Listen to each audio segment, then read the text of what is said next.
at your life. Ugh, I can't find anything on Facebook. I'm trying to monitor this. Okay, there, fine, I got a notice. TNT's live. Hey everybody. I guess we're live. Yeah. Tanner's got the camera. We're gonna go out here today and we're gonna compare TJ suspension with LJ suspension because we have both Tanner's Jeep and Russell's LJ up on the lift. We'll kind of go over some of the differences. I know Bob's gonna come and he'll be able to point this all out better, but I don't know where he is. He's in the back for a second. So we're stalling while people get on and tune in and see what we're doing. I know we're also gonna recap South Dakota, and we're gonna talk about, maybe Tanner can talk about his trip in Indiana that he did with Bobby. So there's Bob. I think he's on board now. So what are we doing?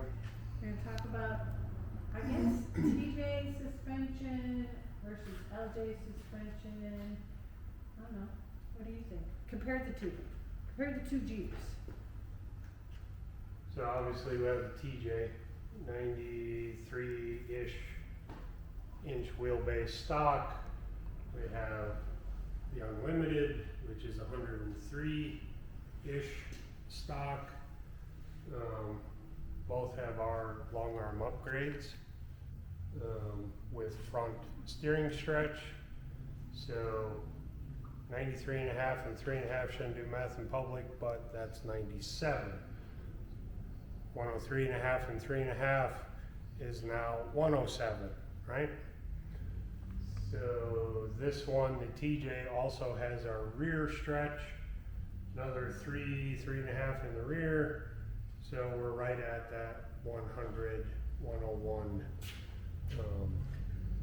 wheelbase. This one has not been stretched in the rear because north of 107 gets a little hard to handle in places like South Dakota.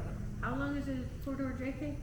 116. As it left the factory, 116. So 107 would be still 7 inches shorter. They probably can't hear you when you mumble like that. Well, I just saying, 107 inches on an LJ would still be shorter than a four-door JK. Oh, absolutely.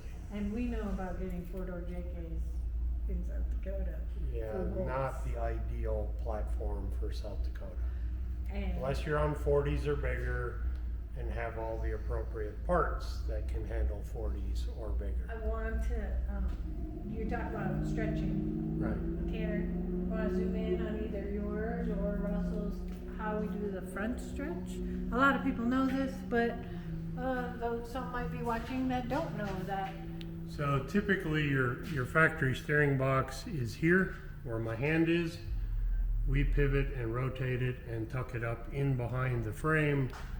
If you go look at the front of your TJ, you're seeing a big round thing right here, right? That's the front of your steering box, unless you have a skid over it. But so we tuck it up in, and as that happens, since the steering box and pitman arm here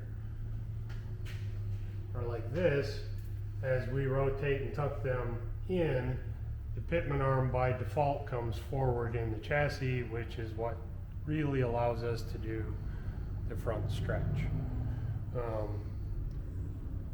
Other basic differences between these two Jeeps: this one is still traditional suspended, coil spring and shock.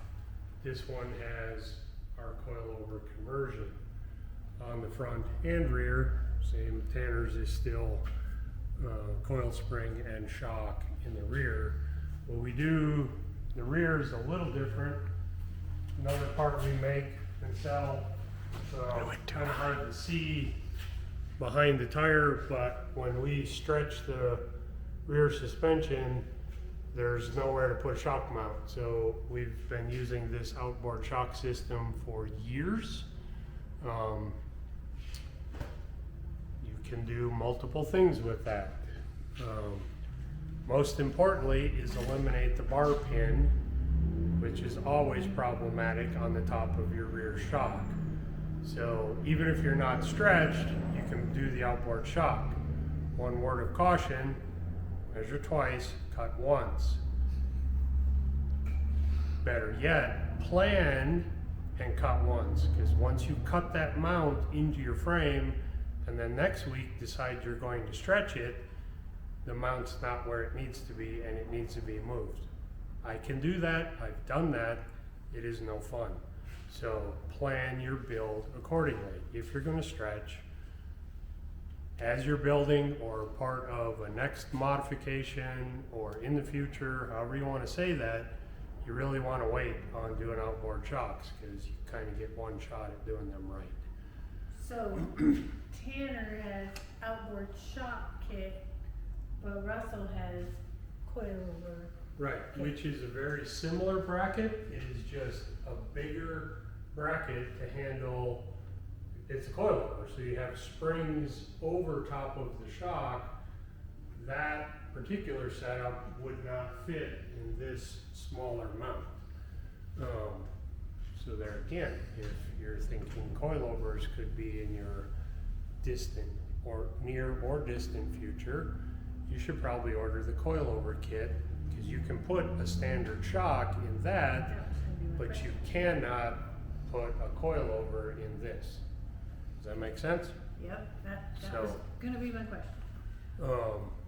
And probably, as a side note to Mary, for future website endeavors, that should be the only mount that we make, because then one size fits all. Big, but It is a much bigger mount, so take that with a grain of salt. They are not as easy to install. well, and what's the difference on the axle side then? Nothing. Anything? Nothing? They're the same. You get a lower shock mount, and Okay. our lower shock mounts are loose, so you can dial that a little bit to get where your bump stop package needs to be or where you want it to droop. The upper is what it is. It actually has like a tab and slot configuration that helps you line it up to the top of the frame. So the heights are set for you, but you can play with the lower by rotating them on the axle tube a little bit. Okay. So Tori Harvey says hi or howdy. Tori. Vince Lucas and Misty say hi. Joel as well. Let me drive. Okay, hold on. Oh, really? You didn't want to drop it. So the other discerning difference between the TJ suspension, there. So you can see the belly pan assembly. There's the front control arm mount. This part here, my finger, there it is the same on both TJ and LJ. We call it a side plate. That is the only, and the transmission cross member, I know you guys have seen me do this, it's buried up underneath the skid plate. That is the same part for both vehicles. Where things start changing is the skid plate and the rear cross member. And yes, Tanner needs to do some touch-up paint because he's got some rust. You went to South Dakota. Yeah, well, it hadn't rusted that quick. That's Indiana.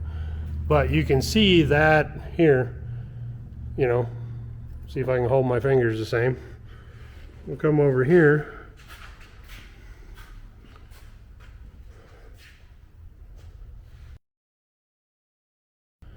So the LJ cross member is, I don't know, I'd have to look in CAD, 7 inches longer than the TJ. You can see it here too. The lower control arm pockets are tucked right in against the skid plate on the TJ. They are moved back on the LJ. And the reasoning for doing that is the early kits had the, see if I can follow my finger. The lower kits had the lower arms connect clear up here, so we could use the TJ cross member on both platforms. That presented a clearance issue and a geometry issue. The new design, we've been building the LJ like this for, I don't know, 5-6 years now. This is the ticket. They don't have big clearance problems on big ledges in places like Moab and St. George, South Dakota. They use the same upper arms, right? Same lower. Or The same lowers lower. are the same The between uppers a, are different. Okay. right. So the uppers are a little different. I went to a little more aggressive. Here, you can drive again. Went to a more aggressive upper arm geometry on the LJ kit because of the increased wheelbase. That's why the uppers are not interchangeable, but the lowers are. And everything front of the belly pan stayed the same. Right. They're both. The LJ has a unique skid plate so that it locks up in the suspension cross member. A little different. And Russell had aluminum and Tanner's is steel, Right. right? But we have both. Front arms are all the same, both platforms. So there is some parts interchangeability potential.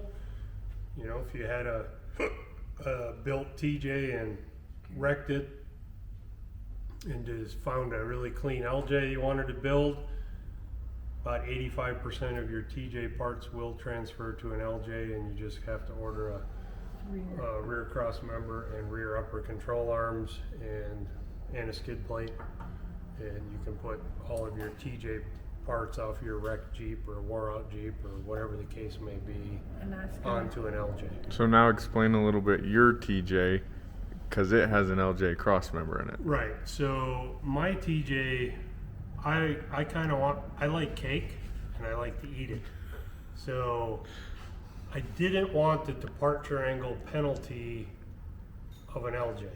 So, I mean, I think everybody, at least that will be watching this video, knows the difference. But if you don't, with the longer wheelbase, obviously comes a longer tub. But the tub firewall to tailgate is 15 inches, even though you only gained 10 inches of wheelbase. With me? 93.5 to 103.5. So the factory put 10 inches here, but it's 15 inches longer, so they got another 5. The other 5 ends up back here, right? Which is okay if you want the extra cargo space. I don't need cargo space. World according to Bob, a TJ is a 2-seat, like a Miata, right? It's just a 2-seater. It's for attacking difficult trails and difficult terrain. A built TJ. I mean, I know there's plenty of people with stock TJs that just drive them to work, but I mean, we're talking built Jeeps. So I wanted the wheelbase of an LJ, but I did not want the departure angle penalty of the LJ platform.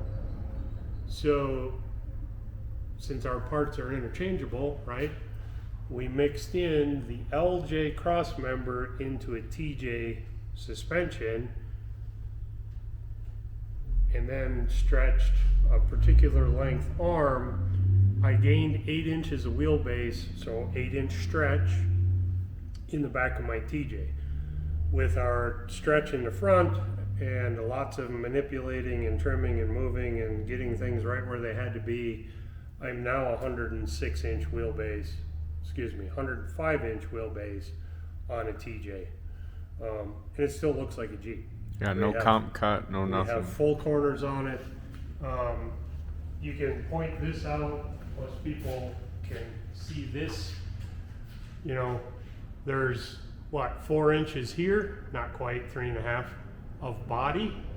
And then from say the bottom of, I don't have tape with me, but from the bottom of the tailgate to the bottom of the factory frame, that's what?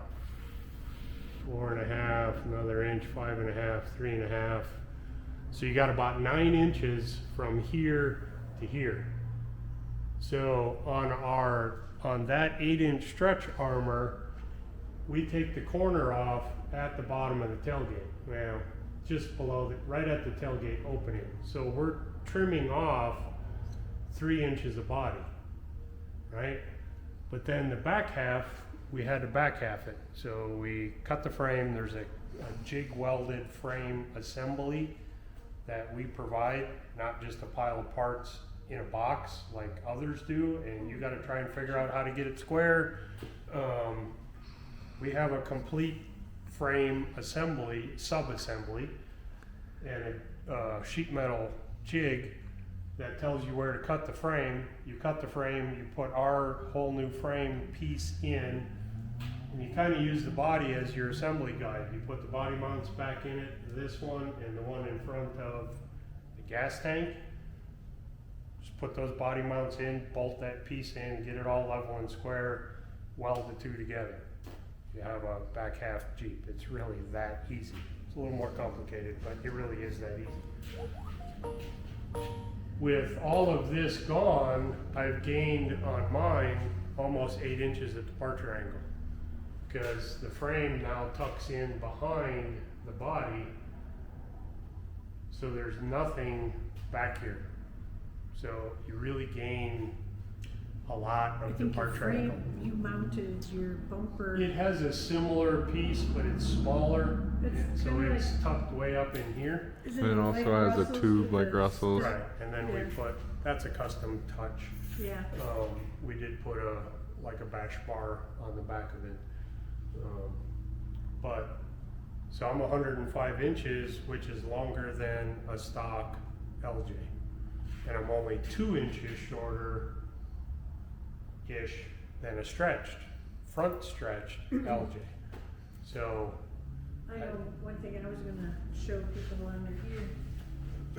If you have a non-stretched TJ or Right. LJ with our suspension, all you need to do, you can call and get our stretch ends, right? Those These are aren't stretch ends. These aren't stretch No, ends. so So these are standard ends here. how did he get a stretch with this standard end? because You there made was the some arms magic. longer? There was Yeah, there's in this magic one. there. So Okay. those are standard ends. So we do the male side in the arm and the female side at the joint.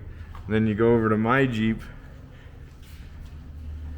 and these are stretch ends, and you can see that they're about 2 inches longer. So it's interchangeable, so it's not different arms per stretch. Can you put the And Bob's gonna grab some other ones. TJ subframe on an LJ to gain a little departure angle on your LJ? Yeah, potentially. I've never tried it, but I don't see why it wouldn't work. So you So can that's put your LJ now you in can the- see the difference.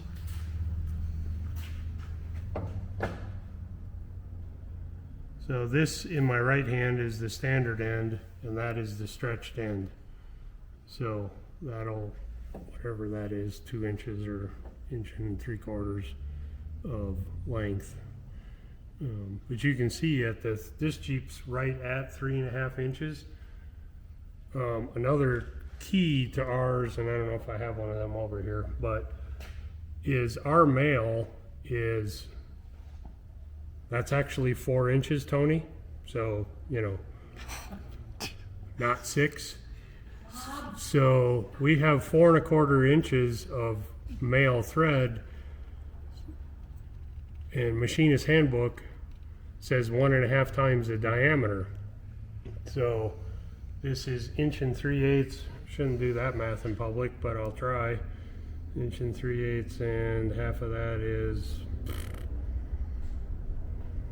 7/8 to about 2 1/16 of thread engagement. So with 2 1/16 of thread engagement, we'll just call it 2 inches. This can be extended. You can have over a 2-inch gap here and still have correct thread engagement. So we really give you a lot of adjustability. You can kind of dial it in however you want to dial it in. Most other kits use that, especially the ones using Heim joints, fully collapsed, they're pretty much at maximum thread engagement, or minimum, depends on which way you're looking at it. You start threading them out, they will fail. And we use Summit machine flex joints in all our suspension. Yes, everything is Summit machine. So Robert wants to spend a month here, sweeping Okay. the floor. So Robert, go for it. Hey, Bring a truckload of batteries. Yeah. Yeah. Conrad said you just called your TJ a Miata. He has it on video. I said like, it's a two-seater. And I make the Miata reference because Mary had one for a while. So, Yeah. Byron says hi. Sammy says hi. Is there anything else? Our track bar systems in the yeah. front, the long ones. Let's cover the question that was asked about putting the back half kit on an LJ. Why? Why? So your 103.5 inch wheelbase to start, you're going to add 8. So that's 111.5. And then you're going to put, say, 3.5 because it'll make the math better on the front. 115. So you're 115 by a 4-door JK. It's just, we have a kit or have built Jeeps, and I can build another one here in the shop. It's not necessarily a kit, but we have done what I call a TJ6, right? So I don't know if any of you are familiar with the old CJs, right? So a CJ5 was an 80-inch wheelbase unit. They offered one at 101 for a while. And all the factory did was put all that length difference right here, right behind the door. So it had no departure angle like a CJ5, but it was a long wheelbase unit. So we've done an LJ or two that way, made custom corners based on the TJ opening. Basically in CAD, we talked about this earlier, there's 15-inch difference, right? 10 on the front, 5 on the rear. I took the 5 out of the rear and put it to the front. So that put everything on that LJ corner so it looked like a TJ corner. And that we stretched it, what's the difference? 5 inches. So we put that 5 inches with custom length control arms, but that Jeep does okay, but it's never going to be a big rock unit. It's just too much wheelbase, too much breakover. Unless you took it to 42s or 43s or something crazy like that, to be able to get it tall enough to get the breakover penalty off of it. So putting the back half kit on an LJ, I think it's doable. Yes, Bring me the Jeep and we'll figure it out. Not the So- wheelbase. I don't know what he means by that. What did you say? To eliminate the rear bumper sticking out is all I was thinking. So you would want to talk to Tanner or Mary about the TJ6 corner. Mm-hmm. That would take you to TJ dimension rear overhang, if that makes sense. There's really no reason to back half an LJ, in my opinion.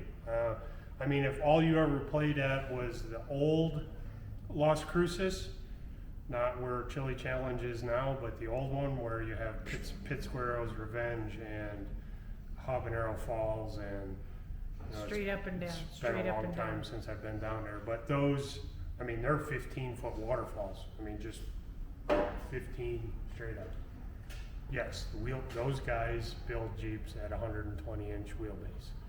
So Hammer Lane just did a back half kit, used all our suspension for it and stretched it to the TJ6. But the reason they did that is the rear half of their frame was garbage. I mean, it was Right rust. out. So that's a good fix.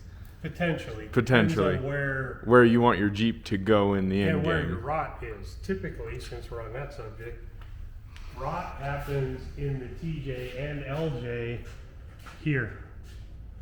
Okay, that's like area 1 at the bend. Area 2 is up there where the coil bucket used to be. That's another potential problem area. So a back half kit may or may not fix this area. It would fix the upper, but I don't know if it'll help you here. So another good option is that it's on both Jeeps is our rear cross member that gets welded in. I mean, you can see I hit it, but it's very rare that I hit it. I mean, it's big rock stuff. And that that rear cross member has the 1-inch body lift built into it. So you don't, if you have body lift, I know some states back east, I don't live there so I don't know, but some states I hear don't like body lifts. This is one way to get a body lift, but it's not a body lift. Yeah, mine has no body lift pucks. We've raised, and neither does Russell's. We've removed all factory body mounts. We have a kit for that, for the, I like to call it ass, knees, and toes. So as you're sitting in the seat, the body mount under your butt, the one under your knees, and the one under your toes. The three main ones on the side of the Jeep that always get hung up in the rocks. We make new mounts that have the body lift incorporated into them. So the 1-inch, but you use a factory bushing, if that makes sense. It's all done in the weld-on frame mount. So we can replace those. That gets, got count, 2, 4, 11. 6, 8, 10, 11. So there's 11 mounts, body mounts on your Jeep. So that one kit fixes 6. This rear cross member fixes 2 more, so that's 8. We have a relocation cross member for the front of the, at the front of the gas tank, which will gain you more up travel with a triangulated suspension. If you've ever done any triangulated suspensions on your TJ, you run out of up travel because you hit that big factory cross member that was body mount, shock mount, and gas tank mount all in one huge cross member. We chop all that out. We have a new one, smaller, minimalistic cross member that will gain you another 1.5 inches of up travel potential. So that also fixes body mounts there. So now the only one that's left is at the grill, and we take care of that when we do your steering stretch. So if you do all of our mounting, independent of whatever suspension you're running, you will gain a 1-inch body lifted Jeep, which makes room for fun things like Atlas transfer cases and LS swaps with big automatics, or a Hemi swap with a big automatic. Just, I'll be honest with you, the factory tunnel really isn't big enough for all of those cool things that you want to add. You typically need a 1-inch body lift to make all of that work, or you have to be good at sheet metal because you got to cut part of the tub out. I'm good at sheet metal, I just don't like doing it. So we raised the body, a 1-inch body lift is no big deal, especially done our way where there really isn't a body lift. So a state inspector will see factory bushings on everything and nothing stacked. So he'll go, cool, check, and you'll go,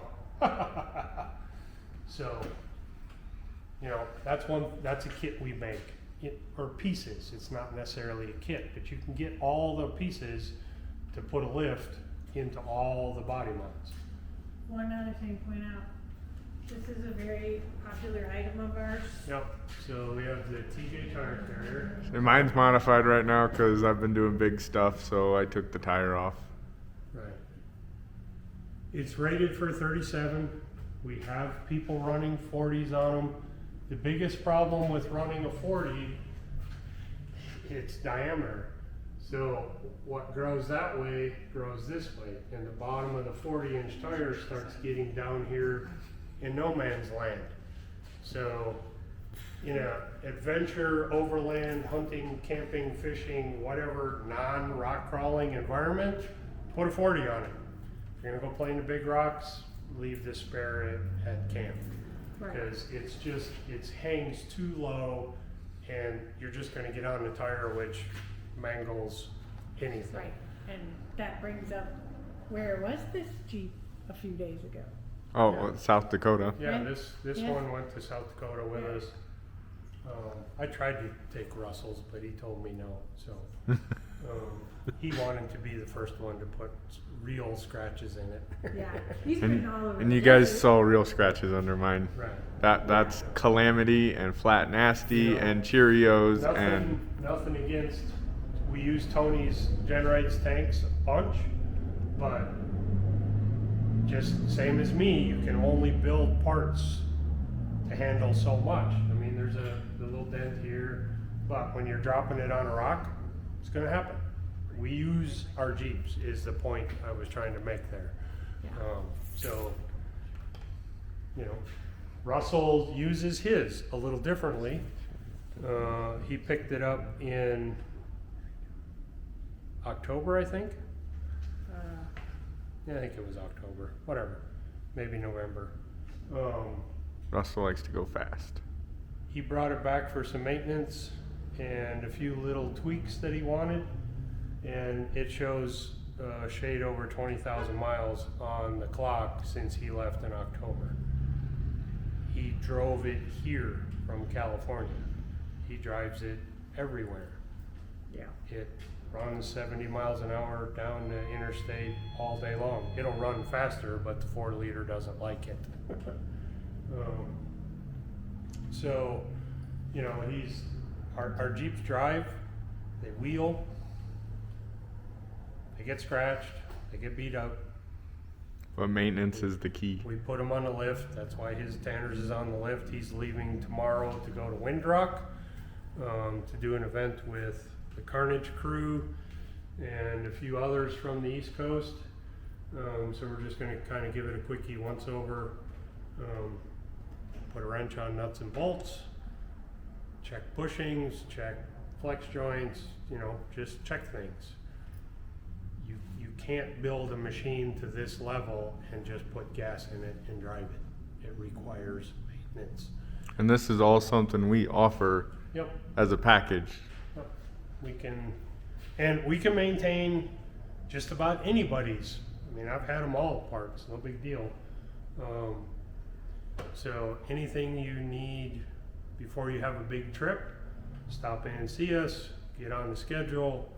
You know, we'll give you I think it's about 100-point inspection. We actually take drive shafts out and physically check U-joints. Caps look, yep, there's still bearings in it, still has grease.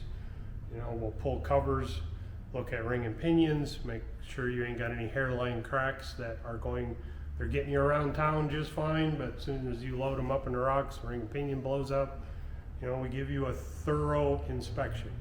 We have So, how much breakage in South Dakota? a lot. A lot of breakage. And Not ours. our stuff No, didn't break. no. Thankfully. But We help fix everything. Most of that was due to a lack of maintenance. You know, I have a T-shirt that says "broke sucks." Take that to heart. You just spent $3 plus a gallon fuel to come from God only knows where. So do that math. You can do that math. You know how far you're driving. You know what your rig gets for fuel economy, either your Jeep or your tow rig. So you spend a boatload of money to go somewhere to break on the first day. I mean, really? And it wasn't a legitimate breaks. They were maintenance issues that should have been fixed at home. Tanner clearly wheels his Jeep too, if he Yes. remembers the way to the trail. Turn around, Tanner. We're working on a solution for That that. was his nickname out there in South Dakota. Hey, you just got scenic routes. There's no such thing. We got to the trail. Right. And back to camp. Yeah. Okay. Yep. So that's kind of a quick down and dirty what's different between a TJ and LJ as built by TNT. They both drive great. Yep. On the road, off road. They both handle great. I don't know. They're both built to be used. Right. You want to talk about t-shirts? We got some new t-shirts. Oh yeah, we got some new t-shirts. For those of you who didn't see, we always provide dinner at 6:05 on Friday night. So this year we did tacos instead of our milk can dinner that we like to do. So we have some TNT Trails. and Tacos t-shirts. Tanner could get them up on our website later today. A few people bought them while we were up in South Dakota. But they've been a hit back east with everybody who likes to do the Trails and Tacos thing. With Bobby, ThunderCon, JK. Yep. Tanner wheeled with Bobby and They had a taco event. What was Yeah, it? ThunderCon Taco Tour. ThunderCon Taco Tour. Tour. So the shirts were hit back there. So you can look for those on our website soon. What else? What else we got going on? I just shared a link on my personal page this morning for the Morrison Jeep Trail. I think we still have a few openings. No? Oh, we sold out. Sorry, dudes. Oh, I'm glad somebody asked There's me still about Fall this. Adventure. Fall Adventure, I have room. And And that's Northwoods Getaway, we have Fall room. Adventures where? Fall Adventure this year is San Rafael Swell. And the North, That's pretty. yeah, it's beautiful. Great trip. And the Northwoods is Starts in Copper Harbor, up in Michigan, which is the UP. And if you look at the map, it's the little thing that sticks Way out. out there in Lake Superior. That's Copper Harbor. So we'll come all the way down the peninsula and end up in northern Wisconsin. That's a Adventure 101 trip, as I call them, meaning stock vehicles are fine. It's more about getting out in the woods and seeing things and camping and camaraderie. Let's If we're face lucky, it, the leaves will be changing yeah, color. that's the plan, is Pretty- to see fall Pretty time of colors. year. Mother Nature, you know, she's kind of fickle. So Now, who I knows? know there was a new link. Are those two events linked? So on Did the you For fill out your Exploring website, Which we are casting to them today. David made some changes. I build Jeeps, I don't build computer things. So David did some whatever voodoo stuff that David does. And there's now, when you go to the Computer stuff. right, the particular event each one has its own page. Right down from the top, there's a little gray bar that you can click and fill out your application online. The easy way to say that, whatever you do translates to an email to me. We can communicate a lot faster and get you into the event or the trip that you choose. So Northwoods has some openings, and so does Fall Adventure. I'm not liking this shirt idea about turnaround Tanner. That doesn't sound good. Somebody said TNT Customs PG, pure genius. You're rated PG. Yeah. Some days, Yeah. some days not. NC Yesterday was not a peak. NC-17. I don't know what yesterday was. It was beyond par. Oh. Well, it was Monday. Oh, it was definitely Monday. After we're on a trip. That's always So- kind of. Needed that beep filter all day long. Yes. All right. Anything else to talk about besides the fact that we're hungry? Yeah. Front track bar was the only thing we didn't talk about, but we can do that another day. time? Right. Are they different or are they the same? Me and his are the same, but they're not standard length track bars. Nice English, Tanner. Not Me and his. me and Oh yeah. me and him. Him and I. Yeah. He and I. He and I are the same. Russell and my track bars are the same. Right.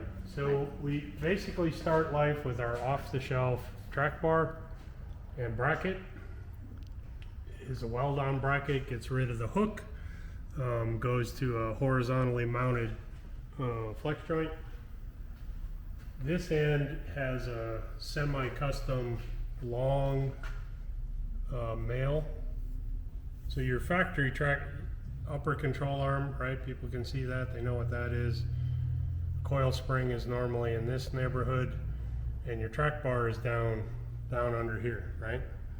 So we move the track bar mount as far outboard as possible and then put the long end in it. So we've gained about 6 inches of length in the front track bar. And what that does for you, drivability is improved because of the length and the geometry. It's also improved because we're a rigid track bar. It has flex joints on both ends, no bushings. So that eliminates bump steer. It just makes them drive way better. But by making the track bar longer over here, we change the geometry of how the front suspension cycles. So with a panhard rod, that's a constant radius that cannot change. So as you compress this side and droop that side, the axle goes that way. As you compress this side and droop this side, the axle goes that way. And it's all about the radius. The short track bar has a really steep radius, so as you get into that curve, it violently pulls the front end left and right. So the longer you can make the track bar, you can't eliminate it. The only way to eliminate it is with a triangulated front suspension. And now we're talking about building you a buggy, because a 4-liter is completely in the way to try, or a V8's worse, to do a triangulated front suspension. So you're kind of stuck to a panhard bar in a traditional Jeep, right? Even though it's stretched.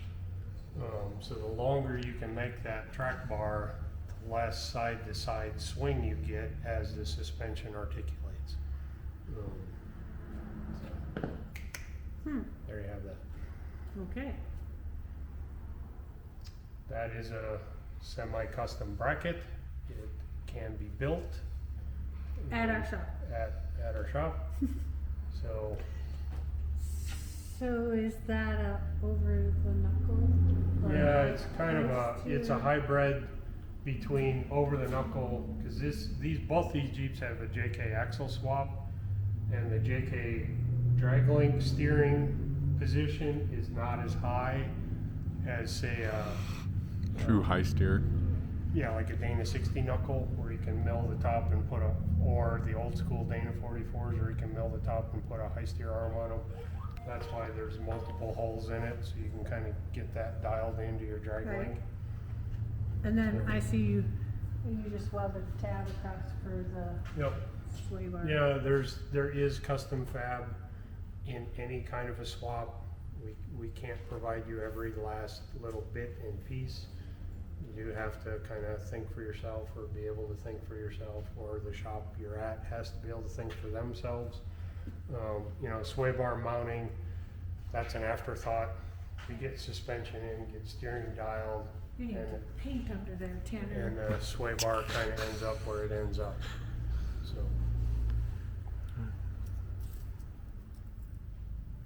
Cool, I think that's it. And you'll notice a theme on all our builds. We do a longer track bar absolutely. if possible, Yep. because it just makes everything better. And even if it's not possible, I cut till I win.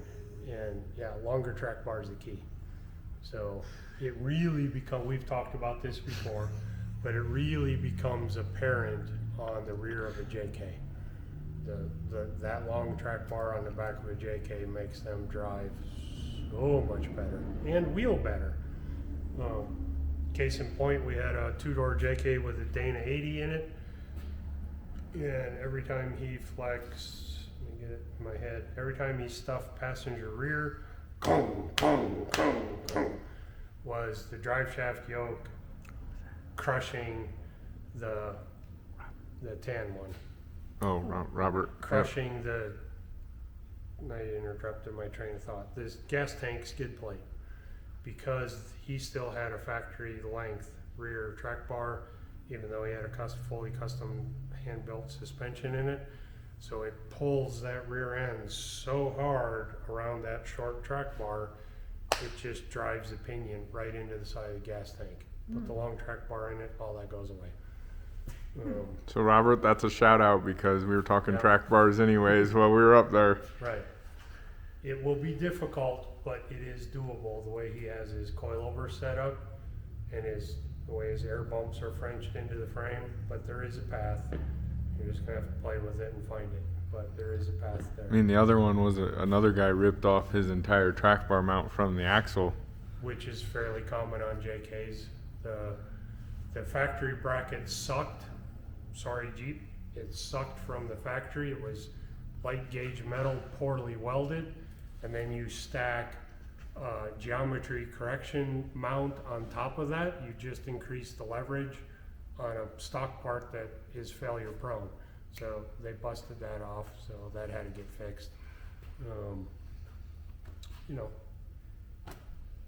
pick your poison. All right. I think that's it for everything. Right? Yeah, for this week. That's If you the guys have any recap. other questions, give us a call, like Yeah. always, Yep. or email sales@tntcustoms.com. Yep. Get a hold of Tanner. He'll set you in the direction you need to go. All right. All right. Bye.